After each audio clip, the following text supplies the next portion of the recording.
spiritual story. Do subscribe and like the video for more such deep spiritual content. Have you ever felt just completely torn, stuck between what you have to do and what your heart tells you is right? That feeling, that inner battlefield, well, it's as old as humanity itself. So today, we're going to journey back to an ancient war to find a really surprising path to inner peace. It's a story about a victory, but not one of swords, a victory of the soul. Just let that sink in for a moment. Whatever happened, happened for the good. What if everything, past, present, and future, is all unfolding exactly as it should? It's a huge idea, right? A kind of radical trust in the way things are. So hold on to that thought, because we're about to witness a hero's absolute darkest hour, the very moment that ignites one of the most profound conversations in history. Okay, let me set the scene for you. Imagine it. The air is just thick with dust, the ground is shaking from the tread of millions of feet. Two colossal armies are poised to clash, and the destiny of a whole kingdom is on the line. But for our hero, the greatest warrior on the field, the real fight, it's not against the enemy army. It's against the family he sees standing in the ranks. So this is Arjuna, the greatest archer of his time. And as he looks out across that field, he's not seeing faceless soldiers. No, he's seeing the grandfather who bounced him on his knee. He sees the revered teacher who taught him everything he knows, the cousins he played with as a boy. I mean, these are the people he loves most in the entire world, and now they're his targets? How on earth is he supposed to do this? So he turns to his charioteer, who's also his best friend and guide, Krishna, and his voice just breaks. He asks him, "What is the point of all this? How can I find any happiness in a kingdom that's won with the blood of my own family? The crown, the glory, the power. Suddenly it's all meaningless." He is absolutely lost.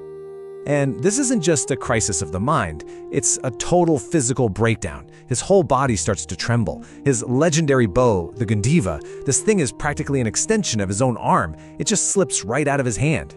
The battle hasn't even begun and he's already defeated.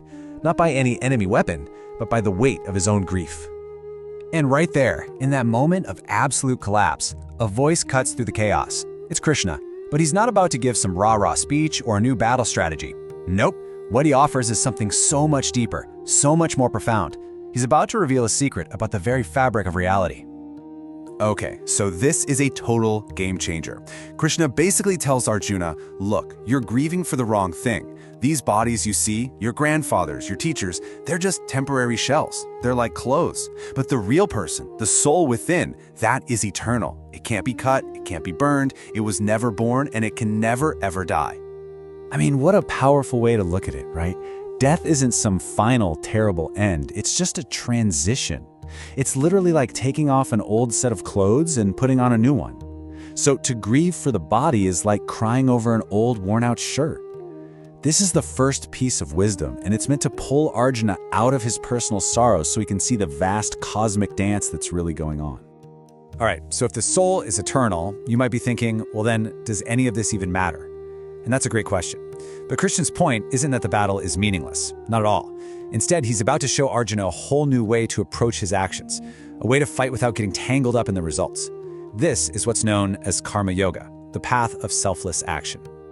And this is really the heart of the matter. Krishna tells him, Arjuna, your duty, your dharma as a warrior is to engage in this fight. But here's the secret. You have to act without being attached to the outcome. Don't do it for the kingdom. Don't do it for praise. Do it simply because it is your duty. Think of it like a surgeon. Her job is to perform the operation to the absolute best of her ability. She can't be caught up in whether the patient's family will thank her or sue her. The focus is entirely on the action itself. And let's bring this home for a second. What does that mean for us? Right here, right now. It means it's not about the fancy job title or the paycheck or how many likes you get on a post.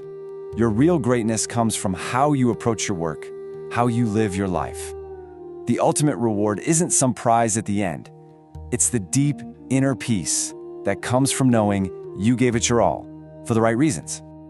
So, Arjuna's starting to get it. He's wrapping his head around this idea of selfless duty, but Krishna is far from finished. He's about to reveal that this huge, epic battle in front of them, it's actually not the main event. The real war, the most dangerous enemy he will ever face, is the one raging inside his own head. And it works like a chain reaction, a domino effect of suffering. It starts with attachment. Say you get really attached to the idea of getting a promotion. That attachment morphs into a burning desire. And if you don't get it, boom, that desire curdles into anger. And when anger takes over, well, you know how that goes. Reason flies out the window. That's the internal storm Krishna is talking about. I mean, what a perfect way to describe the mind. It's this incredibly powerful force, right? More restless and harder to tame than the wind itself. And if you just let it run wild, it becomes your worst enemy, dragging you all over the place. But if you can learn to control it, to harness its power, then it becomes your greatest friend, your most trusted ally. So, the Gita basically lays out a kind of roadmap to our own suffering. Just look at this list for a second.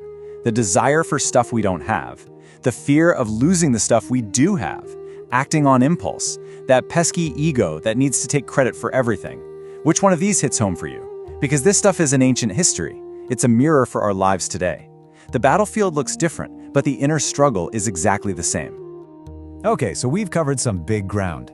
The immortal soul, the path of selfless action, conquering the mind. So what's left? Well, it's the final piece of the puzzle. And honestly, it might be the toughest one of all. The wisdom of surrender. The incredible power of just letting go. Think about it. We cause ourselves so much pain trying to clutch onto the past or trying to force the future to go our way.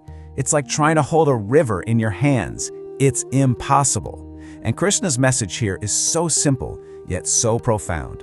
Stop fighting the current.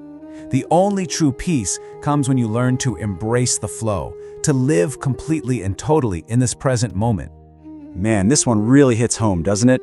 You came empty-handed, and you will leave empty-handed.